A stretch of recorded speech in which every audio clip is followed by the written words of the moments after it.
Bonsoir, merci de suivre ce live ce soir consacré aux écoles de commerce en alternance et plus spécifiquement comment réussir son cursus en alternance. Pour parler de ce sujet, ce soir, nous recevons deux invités. Jean-Philippe Ruche, qui est directeur de l'ESCG Paris, et Clément Masson, qui est étudiant en 5e année en master négociation des affaires, évidemment à l'ESCG Paris. Messieurs, bonsoir, merci d'être présents et de répondre aux questions qui nous ont été posées ou qui vont vous être posées sur alternance, les études en école de commerce. Peut-être une première question pour vous, Jean-Philippe Ruche, une question qui nous est posée par un père de famille et qui nous dit « Je suis père de famille et mes enfants veulent tous ou presque faire des études en art ou journalisme. Comment faire pour les motiver pour faire des études compta, gestion, finance, commerce, marketing? Est-ce que vous pensez que l'alternance peut faire aimer un métier de façon concrète ?» Oui, alors c'est une question difficile, effectivement, parce que ça dépend du poids de la motivation.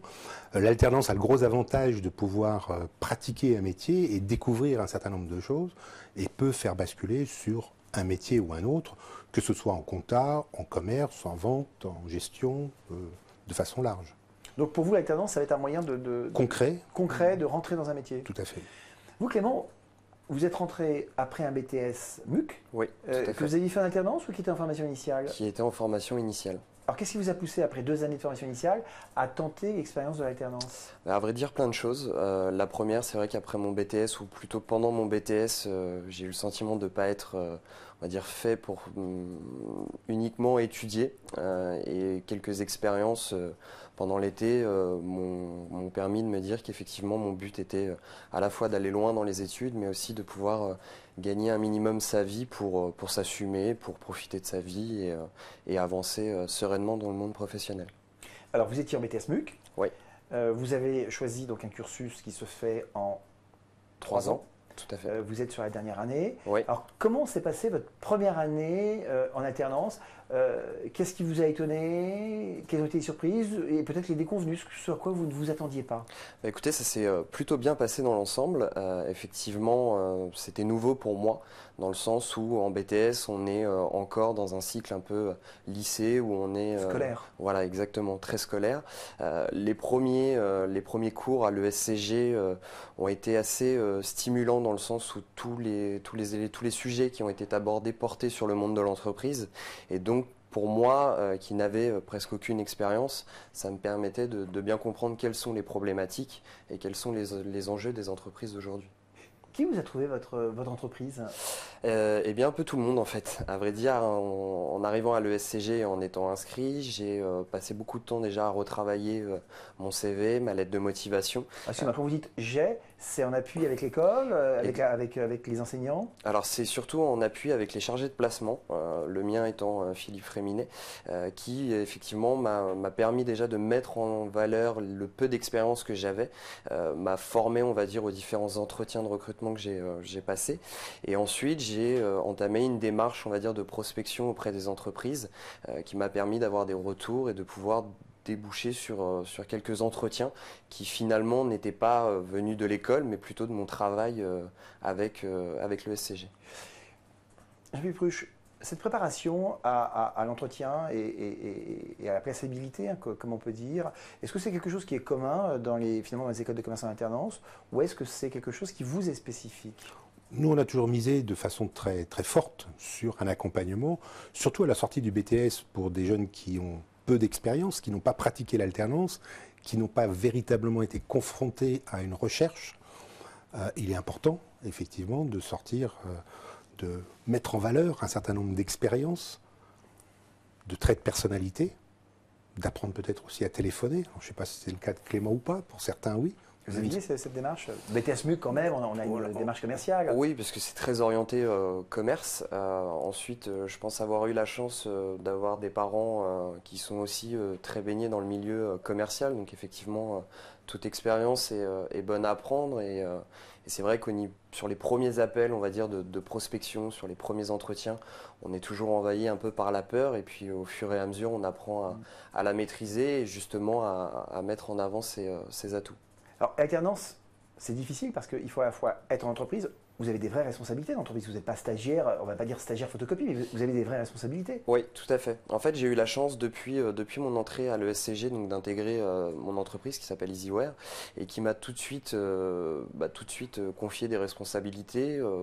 Des premières responsabilités qui étaient liées à la recherche de nouveaux business et ensuite effectivement de pouvoir travailler sur des problématiques beaucoup plus importantes avec beaucoup plus d'enjeux et avoir la capacité à échanger avec différents collaborateurs en interne pour arriver au succès.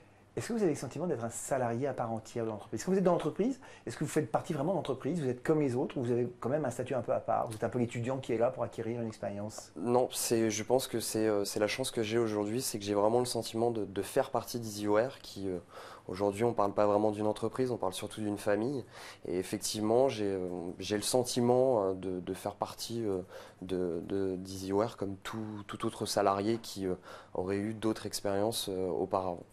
Quel accompagnement, Jean-Philippe Ruche, vous proposez à des étudiants qui sont dans le cadre des masters? Comment vous les accompagnez dans la vie de l'entreprise? Bon, vous avez la partie scolarité, la partie pédagogique, où vous leur délivrez un enseignement. Oui. Et comment vous les accompagnez dans leur vie d'entreprise? Dans leur vie d'entreprise, le chargé de placement dont fait mention Clément, le but, c'est pas juste de placer l'étudiant en entreprise. Après, il effectue effectivement des visites. Dans le cas de Clément, il faut dire que ça a été peut-être un peu plus facile, puisqu'il avait déjà un projet, ce qui n'est pas le cas de tous les étudiants qui sortent de BTS, donc c'est un peu plus compliqué à gérer. À partir du moment où on s'inscrit dans un projet et que l'entreprise accompagne ce projet, non seulement Clément aujourd'hui fait partie, mais réellement, matériellement, contractuellement, vous êtes salarié de l'entreprise. Oui, maintenant oui. D'accord. On a plusieurs questions que je vais essayer de scinder en Oui. deux. On a des questions qui tiennent vraiment à l'alternance, au rythme et à la difficulté, puis on a des questions qui tiennent au master. Vous, c'est master négociation en affaires, oui. ou négociation d'affaires, mais par ailleurs, vous proposez d'autres Spécialisation. spécialisations Tout à fait. qui aboutissent à des masters. On va peut-être parler donc de ces spécialisations qui aboutissent à des masters, et quelles sont-elles? Alors, on a aujourd'hui 6 spécialisations au niveau master. Donc, outre négociation d'affaires, on a marketing management des services, qui est plus les postes qui représentent plus les postes de marketing, mais dans une vraie logique de service, qui est encore peu fréquemment le cas en France, où on raisonne toujours en termes de produits. Donc, on s'inspire beaucoup des modèles anglo-saxons, qui sont un peu plus en avance que nous. Ressources humaines, contrôle de gestion, audit financier, management du développement international et la dernière spé qu'on a ouvert, e-business et management des marques, qui sont les nouveaux métiers du marketing liés à tout ce qui est e-business. Quels sont ceux qui vous semblent les plus porteurs en termes d'emploi, de recrutement et de perspectives finalement à court terme? Et de salaire. Et de salaire, bien sûr. Bon, effectivement, négociation d'affaires, c'est le besoin de vrais commerciaux qui viennent chercher des affaires, c'est ce que fait Clément aujourd'hui. Là, il y a une vraie demande, ça a toujours existé. L'aspect contrôle de gestion, audit financier représente également un créneau très porteur. Ressources humaines, un niveau plutôt recrutement, parfois associé à des compétences commerciales. On est en France, on confie difficilement des postes de direction, de gestion de ressources humaines à un jeune qui sort de la plus grande école de France à 25 ans. Il faut attendre quelques années d'expérience. Alors, c'est clair pour les spécialisations, ce que vous proposez. Rapidement, les conditions d'admission et d'accès à ces formations. Le dossier scolaire, une étude de cas. Donc, quand on dit dossier scolaire, dossier universitaire. Dossier universitaire, oui. Diplôme, bulletin de notes, cursus antérieur. Les tests, donc une étude de cas dans la spécialisation et un entretien avec le chargé de placement le jour même pour mesurer la plaçabilité du candidat. Ça, ce sont donc les 3 étapes, les 3 étapes d'admission importantes que vous avez franchies, évidemment. Oui. Est-ce qu'il y a des étapes qui vous ont semblé plus difficiles que d'autres? L'entretien de motivation qui... Vous étiez motivé? Oui, apparemment oui. apparemment. Donc effectivement, l'entretien de motivation qui était le premier entretien que j'ai vraiment passé, même si on reste dans un cadre scolaire, mais qui fait toujours un petit peu peur. Et je pense que c'était vraiment ça la difficulté que j'ai eue le jour des examens. Il faut se préparer, d'après vous? Je pense, puisque en plus le SCG le déclare, déclare comment se passent les procédures d'admission. Et effectivement, l'objectif est de se vendre, pour moi, et de montrer qu'effectivement notre profil correspond à la fois à l'image que l'école essaye de donner, mais aussi au projet professionnel que l'on peut nous proposer à travers les différents partenaires de l'entreprise, de l'ESCG, pardon.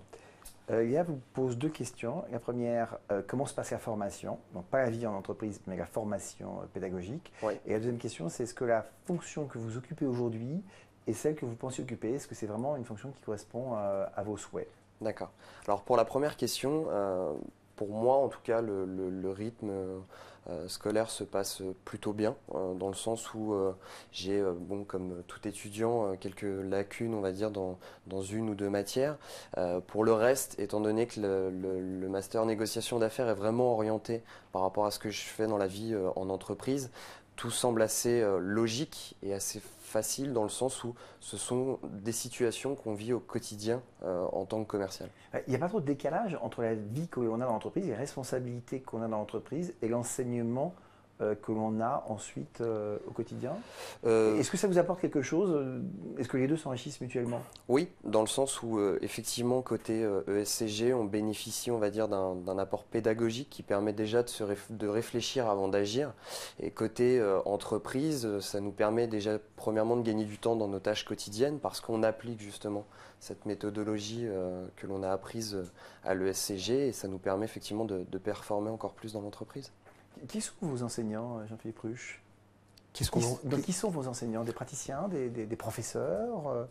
Pratiquement, dans la filière de Clément, pratiquement que des professionnels, donc qui ont eu une activité ou qui ont encore une activité aujourd'hui. Donc on est totalement en phase avec le monde professionnel. Peut-être apporter une précision par rapport au rythme de ces spécialisations, où l'étudiant est 4 jours sur 5 en entreprise. Donc c'est un rythme soutenu. 4 jours de travail en entreprise, cours tous les lundis, un samedi sur 2. Donc c'est un rythme très soutenu. C'est aussi une partie de l'aspect équilibre entre la partie professionnelle et la partie scolaire. C'est aussi une des difficultés d'alternance, on en parlait tout à l'heure, concilier vie professionnelle, responsabilité professionnelle, on attend de vous des choses réelles dans l'entreprise, et puis la partie pédagogique.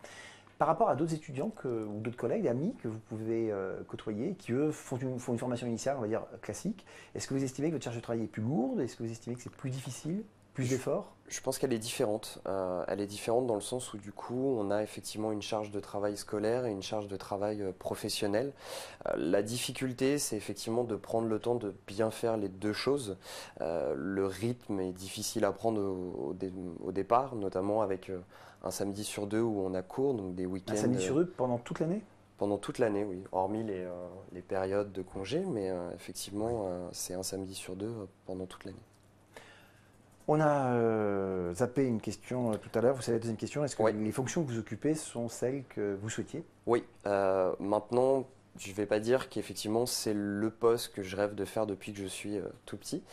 Mais effectivement, c'est le poste aujourd'hui dans lequel je me sens bien, où je suis heureux, où finalement le matin je me réveille en étant content de réaliser les tâches qui m'attendent. C'est bien, parce que ce n'est pas forcément le cas de tout le monde. Oui. C'est vrai. Laurette vous demande pourquoi vous avez, alors question on va dire classique, pourquoi vous avez choisi l'ESCG? Parce que c'est vrai que les écoles de commerce en alternance, que ce soit à Paris, en région parisienne ou peut-être un petit peu plus large, il y en a, pas pléthore, mais il y en a beaucoup. Alors pourquoi l'ESCG? Alors, je pense que la première réponse c'est pourquoi l'alternance, tout simplement parce que à la fin de mon BTS j'avais envie de travailler, j'avais envie de gagner de l'argent, j'avais envie de pouvoir m'assumer, donc ça c'est ce qui m'a motivé déjà à me tourner vers les écoles en alternance. La deuxième raison c'est que l'ESCG m'a permis, alors que je n'avais pas forcément d'expérience professionnelle, m'a permis de passer les tests de recrutement, de mettre en avant on va dire les connaissances que j'ai pu acquérir au cours de mes précédentes années d'études. Et effectivement, on va dire la vitrine présentée à la fois sur le site internet ou sur tout ce qui touche à la communication est attirant pour un étudiant. C'est vous, Jean-Philippe Ruche, qui avez fait passer l'entretien à Clément? Ou vous vous souvenez pas? L'entretien, je crois que c'est Philippe Fréminet, c'est directement, ce sont les chargés de placement qui font les entretiens, justement pour, outre la motivation, l'implication, le projet de l'étudiant, mesurer également est-ce qu'on peut le placer ou pas en entreprise.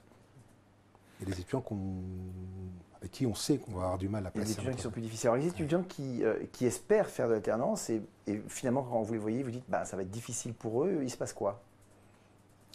On peut les refuser. D'accord. Plus ils arrivent tard, plus c'est compliqué. Et donc le conseil, c'est d'arriver tôt. Voilà, 3e année, je pense que c'est un bon palier. L'étudiant qui arrive à Bac 5, qui n'a jamais fait d'alternance, qui veut faire du contrôle de gestion, qui n'a aucune expérience en finance, aucune expérience en comptabilité sur son CV, à ce niveau d'études, il est implaçable. Cette décision d'intégrer ESG ou d'intégrer une école de commerce en alternance, vous l'avez prise à peu près quand, finalement, pendant votre période de BTS? Sur ma dernière année de BTS, à vrai dire, j'étais parti dans l'optique d'arrêter tout de suite après mon BTS et de rentrer sur le marché du travail. Mais quelques expériences pendant les vacances en BTS m'ont donné envie d'aller un peu plus haut pour pouvoir atteindre des postes beaucoup plus importants, stimulants et motivants à la fois au niveau relationnel mais aussi au niveau rémunération. Alors, toujours une question de gars pour vous, mais finalement la réponse elle paraît évidente. Si c'était à refaire, est-ce que vous le referiez? Et éventuellement, qu'est-ce que vous changeriez dans votre parcours? Alors effectivement, si c'était à refaire, je le referais. Maintenant, ce que je changerais, on va dire, c'est pourquoi pas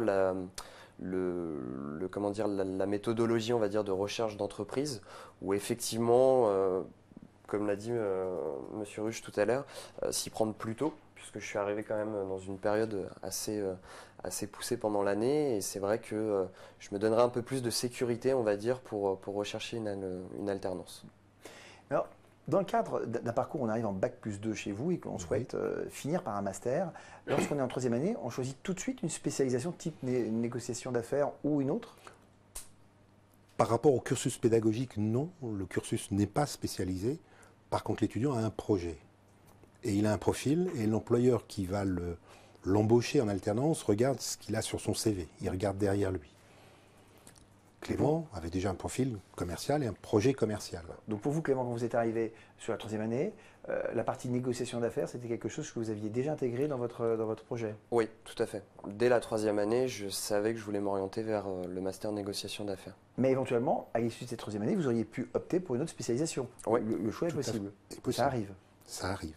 On peut arriver à négociation d'affaires et dire bah, finalement c'est les ressources humaines qui me... Bien sûr. Dans la promo de Clément, ils n'étaient pas tous placés en situation commerciale avec un projet commercial. Certains avaient des postes de recrutement, gestion, back-office, etc. Certains restent dans la droite ligne et puis parfois changent d'avis parce qu'ils découvrent le métier et puis finalement ça ne me plaît pas et je souhaite l'orienter différemment. Gérard vous demande si on peut garder son entreprise d'accueil pendant toute sa scolarité. En fait, est-ce qu'on peut suivre les différentes années? Je pense que j'en suis l'exemple, du coup. Oui. Effectivement, moi j'ai commencé à l'ESCG donc en 3e année, j'ai intégré EasyWare et j'ai fait ma 3e, 4e et je termine ma 5e année chez EasyWare. Et vous n'avez pas eu envie de changer d'entreprise pour avoir une autre expérience, pour éventuellement changer de responsabilité, voir d'autres environnements? Pas du tout. Pas du tout parce que je pense que l'avantage, et ça c'est pas lié forcément à mon profil, mais plus à mon manager et à EasyWare en général, c'est le fait de m'avoir fait évoluer dans mes différentes missions, de me donner quelque chose de nouveau et donc du coup de stimulant qui donne toujours envie de rester et d'aller toujours plus loin. Pour compléter la réponse, c'est qu'effectivement Clément l'a fait intelligemment dans la mesure où il est resté dans la même entreprise, mais il n'a pas fait la même chose. Il a évolué. L'étudiant qui reste dans la même entreprise pour faire la même chose, au final, c'est pénalisant. Alors, comment ça se passe concrètement la première fois qu'on est en alternance, donc la première année, j'allais dire presque le premier jour? On imagine bien un premier jour finalement dans une scolarité. Bon, on entre dans les locaux, on va avoir ses cours, mais dans une entreprise, comment ça se passe? On vous met tout de suite sur des tâches opérationnelles, il y a une période de formation? Oui, il y a en tout cas dans mon contexte, il y a une belle phase de formation qui permet premièrement d'apprendre quels sont vraiment bien les produits et les services que l'entreprise vend, comment est-ce que fonctionne l'entreprise, qui fait quoi dans l'entreprise, et surtout on a beaucoup de questions à poser et je pense que c'est une des clés de la réussite, on va dire dans l'intégration d'une entreprise, c'est ne pas hésiter à poser beaucoup de questions pour justement être opérationnel le plus rapidement possible. Est-ce qu'il y a un degré d'exigence des entreprises? Le premier jour ou... Non, pas le premier jour, mais est-ce que vous sentez qu'à un moment donné, on vous dit, bon, la période de formation, c'est bien, on comprend, il y a des questions, puis à un moment, on lui dit, bon, allez, maintenant, il faut y aller. Oui, parce que finalement, cette année, je suis par exemple 4 jours sur 5 en entreprise. Je suis comme un salarié normal. On est obligé de vous demander d'atteindre des objectifs, notamment pour un commercial, et surtout, enfin, on est obligé de se donner les moyens de les atteindre. Petite question, vous êtes salarié et c'est-à-dire que vous avez tous les avantages des salariés de l'entreprise. Quand je dis avantages, l'entreprise où vous êtes est une PME? Oui, tout à fait. Quand vous êtes dans un grand groupe, est-ce que vous pouvez avoir les avantages, vous savez, les tickets restaurants, les mutuelles, enfin vous voyez tous ces avantages qui sont liés aux entreprises? Bah, tous les étudiants qui sont en contrat de professionnalisation bénéficient de tous les avantages d'un salarié.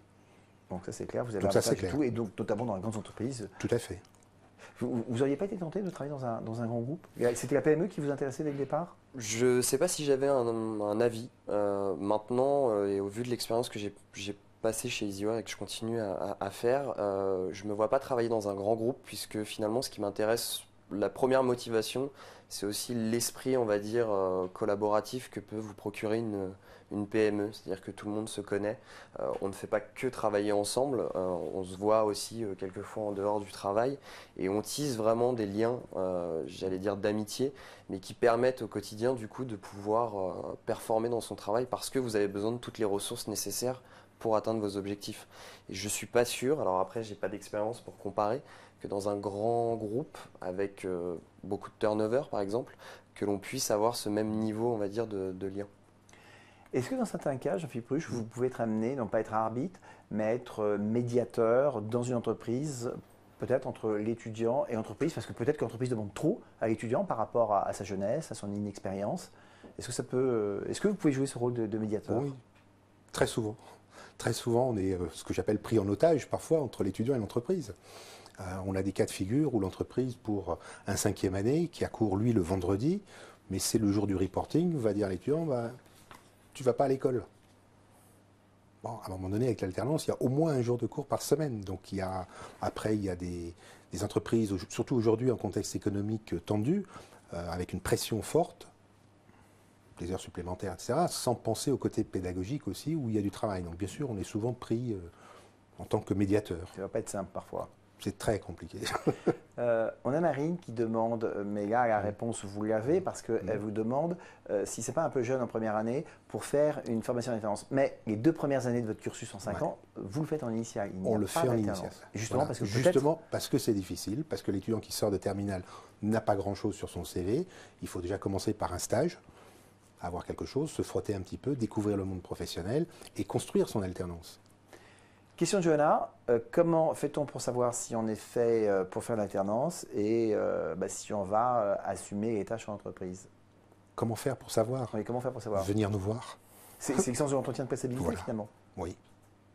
Vous n'aviez pas de doute sur votre capacité à faire l'alternance? Non, parce que c'est vraiment ce que je voulais faire. Je pense que la bonne réponse, c'est plutôt la motivation, c'est de savoir si effectivement on se voit demain aller au travail ou au contraire réfléchir au nombre d'heures de cours qu'on peut avoir, quelle matière on va étudier, et finalement rester plus dans un profil scolaire. C'est ça qui permet de savoir si on y est fait ou pas. Alors, quand on fait un live sur l'alternance, il y a des questions qui reviennent inévitablement, et ces questions-là, c'est sans surprise. Est-ce que l'école, en l'occurrence vous allez m'aider à trouver une entreprise? Parce que c'est quand même presque la grande difficulté. Et puis on vous demande, mais oui, mais c'est qui vos partenaires? Alors, on a bien compris, vous avez trouvé une PME. La question qui revient, c'est est-ce que vous avez des entreprises qui peuvent être des grosses PME, voire des grandes entreprises? Oui, on travaille avec des grands groupes bancaires, la grande distribution, Orange, France Télécom, SNCF, L'Oréal, bon, 3M, bon, il y a des noms parlants. Tous les étudiants rêvent de travailler, une grande proportion, vers des grands groupes. Clément a souligné tout à l'heure l'avantage de la PME. C'est quelque chose qu'il faut rappeler. L'avantage de la PME, expérience, multitâche, polyvalence. On a une visibilité plus grande sur les tâches. Dans un grand groupe, c'est très segmenté. On ne voit pas ce qui vient avant, on ne voit pas ce qui vient après. Après, est-ce que l'étudiant a un vrai projet ou pas? Est-ce qu'il sait ou il ne sait pas? Quelle est la motivation pour l'alternance? Est-ce que c'est juste gagner des sous? Même si Clément met l'accent sur la partie financière, qui quelque part est légitime et c'est un moteur pour les commerciaux, ce qui n'est pas le cas dans d'autres fonctions plus sédentaires. Ça, c'était vraiment votre grande motivation, la motivation financière? Je pense que c'est la motivation un peu de tout le monde, surtout sûr. d'un commercial. Enfin, je pense qu'effectivement, le premier, quand on est commercial, ce que l'on veut, c'est gagner de l'argent. Alors, bien entendu, il y a tout ce qui est lié à satisfaire son client, lui apporter une réponse, mais la finalité est toujours quand même d'atteindre ses objectifs. Et quand on atteint ses objectifs, on est rémunéré en conséquence. En discutant tout à l'heure avec Clément, juste avant l'émission, Clément me disait que vous étiez quasiment recruté par votre entreprise d'accueil. Pas quasiment. Bon, voilà, vous êtes recruté par votre entreprise d'accueil, ce qui est une bonne chose. Est-ce que Clément est une exception? C'est pas le. Oui, c'est les 15-20% qui signent leur contrat avant la validation. Ce qui est déjà un beau C'est déjà pas pourcentage. mal. Et que deviennent les 80% restants? Bah, ils signent après, pour partie, mais ils ne signent pas tous. Pas forcément de la faute de l'entreprise. Parfois, l'entreprise fait une proposition et l'étudiant ne souhaite pas rester. Mais si je ne veux pas rester, c'est qu'il y a une proposition peut-être ailleurs. Oui, ou que la proposition ne lui paraît pas suffisamment intéressante. Donc, ce qui me vaut un coup de fil désagréable de l'entreprise, qui dit je ne comprends pas, j'ai investi pendant 1 an, 2 ans sur l'étudiant, il ne veut pas rester. Mais effectivement, la proposition, peut-être financièrement, peut-être par rapport au poste, ne correspond pas non plus à ce que l'étudiant cherche. Donc globalement, est-ce que vous avez un bon taux de placement? Oui. Alors, il y a aussi la partie salaire. Est-ce qu'on peut dire qu'on peut démarrer avec des salaires, j'allais dire, intéressants, en tout cas qui justifient finalement peut-être l'investissement qu'on a fait pendant quelques temps? Est-ce que le salaire est intéressant? Ce sont dévoilés les vôtres, hein, Clément, on est d'accord. Oui, C'est pas la question. oui, et je pense que, enfin, en tout cas, moi j'ai eu la chance effectivement de l'avoir dès le départ, même en contrat pro. Et ce que l'on demande en contrepartie, et ce que je trouve très légitime, c'est le fait de s'investir, et l'investissement est toujours reconnu par une entreprise, et c'est ce qui fait que du coup la collaboration entre un étudiant et une entreprise se passe toujours bien et permet de rester 3 ans dans la même entreprise et ensuite d'avoir avant même son diplôme déjà un CDI en poche. Une école de commerce, alors en Oui. alternance, c'est aussi un esprit, un réseau d'anciens, une ambiance, des soirées. Est-ce que ça existe à l'ESCG? Est-ce que c'est une chose qui existe et est-ce que vous l'avez vécu ou est-ce que vous le vivez? Oui, c'est des choses qui existent à l'ESCG. Maintenant, je pense que la difficulté dans une école d'alternance, c'est que tous les étudiants ne se croisent pas au même moment parce que les jours sont différents de cours. Et effectivement, le SCG ou en tout cas le BDE organise des soirées, des séjours au ski, des séjours à l'étranger. Donc vous voyez quand même entre vous, il y a quand même une communauté finalement qui Oui. se crée. La communauté déjà se crée au niveau de la classe, puisque finalement tous les étudiants, et notamment en master, c'est ce que j'ai vécu cette année, tous les étudiants font à peu près la même chose, on va dire, dans leur quotidien. Et donc du coup, effectivement, ça permet, sans passer par le BDE, de pouvoir, après les cours ou un samedi soir, de passer un peu de temps ensemble. Et réseau d'anciens, c'est important quand on intègre une école? Je vous avoue que c'est pas une question que je me suis beaucoup posée. Je n'ai pas eu encore l'opportunité de m'y pencher, mais je pense que... Alors c'est vrai que dans une école de commerce en alternance, c'est beaucoup plus compliqué à gérer que dans une école de commerce classique. Le temps de présence de l'étudiant à l'école est compté. 1 jour par semaine, 2 jours en fonction des rythmes et des niveaux d'études. Le réseau des anciens existe. Il n'est pas opérationnel à 100%. C'est compliqué aussi. Ils ont leur vie professionnelle. C'est comme des réseaux de professionnels en activité. Ils ont leur activité. Ils ne sont pas au chômage, ils ne sont pas disponibles tout le temps. On a beaucoup parlé des masters finalement, et par la force des choses, puisque Clément est en master, on a quand même des terminales qui nous suivent ce soir et qui nous demandent quel est le niveau d'admission à l'ESCG. On a beaucoup parlé d'un niveau d'admission après Bac+2, après un BTS ou un DUT. On rappelle quand même qu'il y a un niveau d'accession après terminale Tout à fait. et qu'on peut faire un bachelor en 3 ans par Tout à ailleurs. fait. Donc la procédure d'admission est quasiment identique, c'est-à-dire le dossier scolaire de terminale, diplôme, bulletin de notes, les tests classiques, tests QCM, tests d'admission. L'entretien est plus basé sur la motivation et le projet de l'étudiant. D'accord. Il n'y a pas de plaçabilité à mesurer, il n'est pas en entreprise, il ne va pas en entreprise, a priori il n'a pas beaucoup d'expérience. Point qu'on n'a pas du tout abordé ce soir, l'international. A priori, vous, cursus négociateur en affaires, entreprise en France, peut-être en région parisienne, pas d'international. Et c'est-à-dire que le SCG ne propose pas d'international? Si, on propose de l'international au niveau master, et à partir de la 2e année, il y a un stage à l'étranger, il y a un développement avec des cours une proportion de cours en deuxième année plus importante en anglais. Et on est en train de monter une verticale, troisième, quatrième année internationale. On a des étudiants actuellement de quatrième année qui sont à New York, à Moscou, en Allemagne, à l'étranger. Ça vous tentez pas, vous, Clément, l'international? Si, si, ça tente, ça m'a beaucoup C'est tenté. difficile avec l'alternance, c'est vrai, c'est pas tout Mais simple, effectivement, c'est difficile et je pense que ce qui a fait que je m'y suis pas beaucoup orienté, c'est le fait que je me sentais très bien dans mon entreprise et que j'avais pas envie de changer. En revanche, je pense que si j'avais eu une expérience professionnelle pas aussi, enfin, avec moins de succès, on va dire, je me serais posé la question effectivement d'aller voir à l'international, mais ça n'a pas été mon cas. Alors, ce live arrive presque à sa fin. Peut-être, si vous pouvez, chacun d'entre vous, donner un ou plusieurs conseils pour réussir son alternance. Voilà, à tous ceux qui se disent, oui, mais finalement, je vais devoir assumer les deux. Qu'est-ce que vous pouvez donner comme conseil, Clément? Alors, moi, je pense qu'il y a deux points qui sont importants. Il y a la motivation déjà de l'étudiant, parce qu'effectivement, il faut être capable de lier le rythme scolaire et le rythme professionnel. Et la deuxième chose, c'est la curiosité pour garantir le succès dans une entreprise. Alors, même si on va dire que c'est pas que l'étudiant qui peut favoriser sa bonne intégration dans une entreprise, lorsqu'on est curieux, on a toujours la sympathie de notre responsable et on récupère un maximum d'informations. Et pour moi, chaque expérience, qu'elle soit positive ou même négative, servira forcément à l'étudiant dans ses prochaines expériences. Et vous, Jean-Philippe? C'est un peu comme tout projet, c'est-à-dire que ça se réfléchit un peu avant, savoir quelle est la vraie motivation de l'alternance et s'y prendre tôt. Pas décider après les résultats du BTS, forcément le 14 juillet ou au mois d'août, tout d'un coup je vais faire de l'alternance. Donc ça se mûrit avant, on prend des points de vue d'expérience très valorisantes et puis d'autres peut-être un petit peu moins, pour se faire une idée et puis construire son projet. Et puis rappelons peut-être que à tous ces jeunes qui viennent chez vous, qui ont un projet en alternance, vous avez peut-être cette capacité aussi à vraiment les aider à voir s'ils sont vraiment faits pour l'alternance et si c'est pas une voie qui finalement C'est exact, on leur dit. Après, est-ce qu'on est suivi, est-ce que c'est intégré ou pas? Souvent, l'étudiant reste après sur son idée. Coûte que coûte, je veux faire ça. Bon, et parfois, on rencontre des candidats qui ont, de ce fait, perdu peut-être un an après le BTS.